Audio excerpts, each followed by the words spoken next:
All India time. નમસ્કાર દર્શક મિત્રો, જરોદ ગામના વધુ વસ્તી ધરાવતા ભાલિયાવા ગામમાં રાષ્ટ્રીય કરણી સેનાના યુવા અધ્યક્ષ લખન દરબારના વરદ હસ્તે ટેકરાવાળા ફળિયામાં અને મોટું ફળિયું તળાવના કિનારે ભાથુજી મંદિરના પટાંગણમાં વિઘ્નહર્તા ગણેશજીની આરતી સમગ્ર સમાજના ગણેશ ભક્તોની હાજરીમાં ઉતારી અને જરોદ ભાલિયાવા ગામમાં પીવાના પાણીની સમસ્યાઓથી ઝઝૂમતા ગ્રામજનોએ રાષ્ટ્રીય કરણી સેનાના યુવા અધ્યક્ષ અને સામાજિક કાર્યકર લખન દરબારને ધારદાર રજૂઆત કરતા લખન દરબારે પીવાના પાણીની સમસ્યાઓ ઝડપથી ઉકેલવાની ખાતરી આપી હતી। રિપોર્ટ કિશન રોયડા, વાઘોડિયા।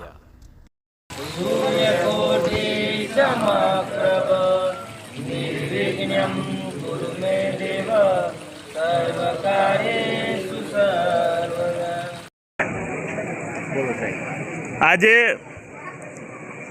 વાઘોડિયા વિધાનસભાના જરોદ ગામે ભાલિયાવગામાં અલગ અલગ ગણેશ મંડળોએ મુલાકાત તેમજ ગણપતિ બાપ્પાના દર્શન આરાધના કરવા માટે આવ્યા હતા અને ગણપતિ બાપ્પાના આશીર્વાદ લીધા છે। સ્થાનિક આગેવાનો, યુવાનોને સૌને મુલાકાત પણ થઈ છે, માતા બહેનો જોડે પણ મુલાકાત થઈ છે।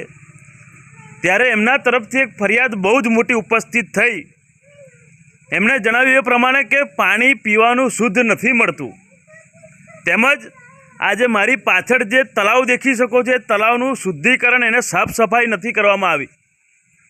આ બધા મુદ્દાઓની રજૂઆત પણ કરવામાં આવી, પરંતુ મને એવું થાય છે કે આઝાદી પછીના આટલા વર્ષો પછી પણ જો આપણે ગામે ગામ લોકોને શુદ્ધ પાણી ના આપી શકીએ, એનાથી દુઃખદ બાબત કોઈ ના હોઈ શકે। આજે જરોદ ગામની ભાલિયાવગાની મારી માતા બહેનોને શુદ્ધ પાણી ના મળે અને લખન દરબાર ચૂપ બેસી રહે, એવું કોઈ દિવસ બને નહીં। આજે અમે આવ્યા છે, આ સમસ્યા જાણી છે।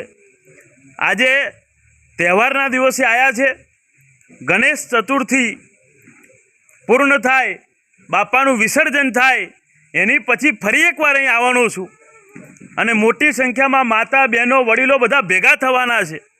અને જે વર્ષોથી શુદ્ધ પાણી નથી મળતું, હવે જોઈએ છે કોઈના બાપની તાકાત છે શું શુદ્ધ પાણી ના આપી શકે।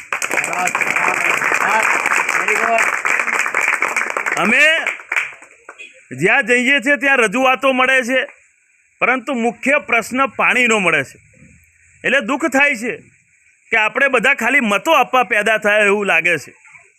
આપણે મતો આપીને છૂટું થઈ જવાનું, પાણી પીવાનું નહીં લેવાનું, રોડ રસ્તા સારા નહીં, તળાવનું શુદ્ધિકરણ ના થાય, છતાંય આપણે ચૂપ બેસી રહીએ। પરંતુ આજે ભાલિયાવગાના યુવાનો પણ જાગૃત થયા છે, જરોદ ગામના યુવાનો પણ જાગૃત થયા છે, પોતાની માટે બોલતા થયા છે। આજે એમને રજૂઆત કરી છે અને એમને આજે લખન દરબાર બાહેધરી આપીને જાય છે જરોદ ગામમાં ભાલિયાવગામાં કે જ્યાર સુધી મારી જરોદ ગામની ભાલિયાવગાની માતા બહેનોને શુદ્ધ પાણી નહીં મળે ત્યાર સુધી લખન દરબાર જંપે નહીં અને ત્યાર સુધી અહીંયા આગળ આવીને આંદોલન કરવું પડે, ગમે તે કરવું પડે, અમે તૈયાર છે। આજથી બધા જ લોકો શરૂઆત કરી દો, ગામે ગામ ઘેર ઘેર ફરો અને એક દિવસ અમે નક્કી કરવાના છે, એક મોટી જાહેર સભા, ફરિયાદ સભા મોટી કરવાના છે।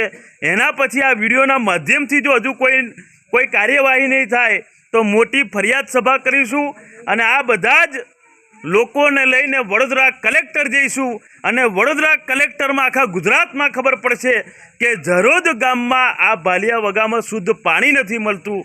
આ બધી જ ફરિયાદો લઈને અમે પહોંચવાના છે, પરંતુ એટલું ચોક્કસ છે હવે તો લડેંગે જીતેંગે, જ્યાર સુધી નહીં મળે ત્યાર સુધી લડવાનું છે। આગામી કાર્યક્રમ ફરી પણ જાહેર કરીશું।